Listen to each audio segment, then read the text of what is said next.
Welcome, my friends. Iron Shirt Qigong is one of my favorites of all Qigong and yoga practices. And the most elementary, basic thing you want to know about Iron Shirt, you could say the foundation that the whole thing is built on, the whole system that I was taught through Taoist Master Montauk Chia and the 6 different postures of Iron Shirt. Before you even get to the first one, which is embracing the tree, you need to have a good horse stance, which is arguably the most fundamental thing in Qigong, aside from breathing, Qi, Gong, breath practice, but the structure that you're standing in is horse. So your feet are just over shoulder width apart for a proper horse stance. The way to measure it up actually to your body is to bring your knee to this foot, and where your other foot is where you want your feet. Straight ahead, not out like that, straight ahead, or sometimes even pigeon-toed, okay? A lot of times I'll start pigeon-toed, and then through the course of practice what will happen is, because there's this emphasis on spiraling your feet and your energy into the ground like a drill to get that deep rooting, there's a tendency for the feet to kind of splay out, you'll notice as you practice, so you can always bring them back to straight ahead or slightly pigeon-toed. You want to tuck in your tailbone, your knees are bent, and your 3 cauldrons, belly, heart, and head, are in line.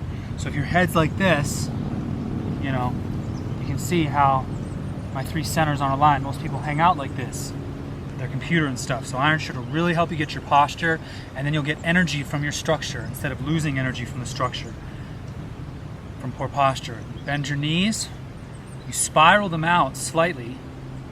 So like they naturally would go here, you gently want to spiral them out.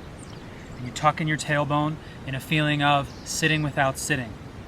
Because again, eventually you'll get energy from the posture. It takes a little effort to set up the posture, but once you got it, you'll get energy from the structure. And you just sink in.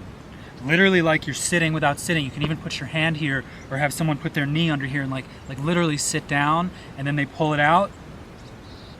And it's that same feeling of effortlessness. Okay? A couple more of the subtle details, kind of getting into the energetic chi level of things. Okay? K1, first point on the kidney meridian, bubbling spring, just below the ball of the foot. Okay? That's where you want to be rooted from, your point of contact with the earth. A lot of masters teach Iron Shirt, and this happened to me, you're rooting through the heel. And what that tends to do is you sink back, and now your 3 cauldrons aren't in line. Your heart and your head are not in line with your belly. And that happened to me, and it took me a long time to restructure it over K1, which gives you more of a springiness, more of a lightness, and that's the point you're breathing through. That's the most grounded point on the body according to the Tao in Chinese medicine, which came from it. K1, bubbling spring. So a real easy way to do that, when you get into your horse stance, feet just over shoulder width apart, you bend your knees, tuck in your tailbone, come up on the ball of your foot. Come up gently like this on the balls of your feet. And then when you sink back down, first of all, if you can find your balance up on the balls of your foot, when you come back down, you're way more rooted. But furthermore, you can feel K1, because the ball of the foot just below there is the bubbling spring.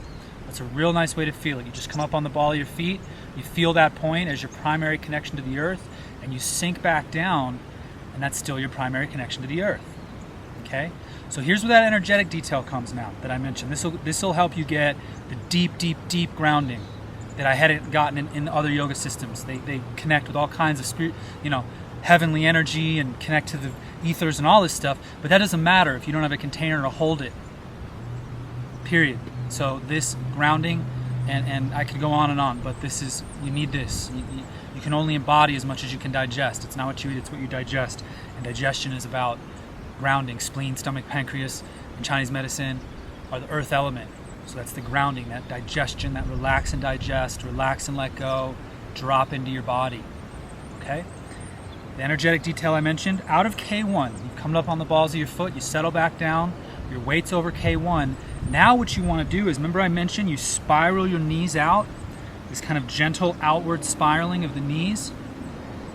You want to create an energetic spiral out of K1 down, like 2 drills, or like you're growing roots in a spiral shape, or like two screws screwing into the ground. So your feet are planted, and it's this feeling of trying to push them out, but they're not going to move. You're going to grip with your toes, and you're going to spiral out with your feet your ankles, your knees gently, and feel energetic spiral dropping into the earth, down below you, into the earth itself. So the whole earth is, it's like your body becomes that earth, that feeling. And that's what all the martial arts and stuff, first they ground, and then boom, the energy rises up from that deep grounding. We're cultivating in the Tao, we call neutral force.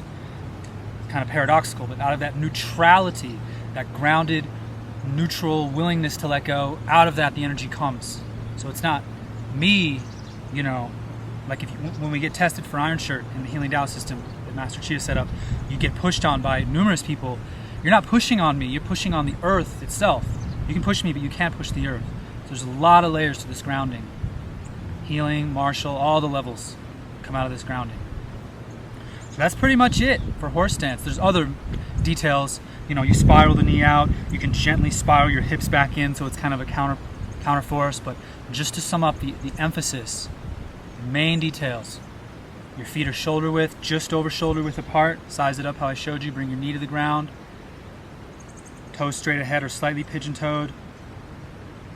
Bend your knees, tuck in your tailbone, come up on K1, the balls of your feet, settle back down. And then you spiral out with your feet and knees next. I was combining feet and knees in my speech. Your feet, your knees. And then when you feel that physical spiral you're creating, you allow your energy just to spiral down. Literally, you can go like this. Feel your energy spiral into the earth. Just drop into the earth. Okay?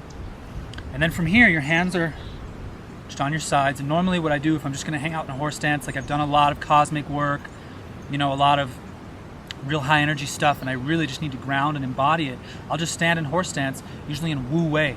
Wu Wei means effortless action. It's just horse stance with your arms like this.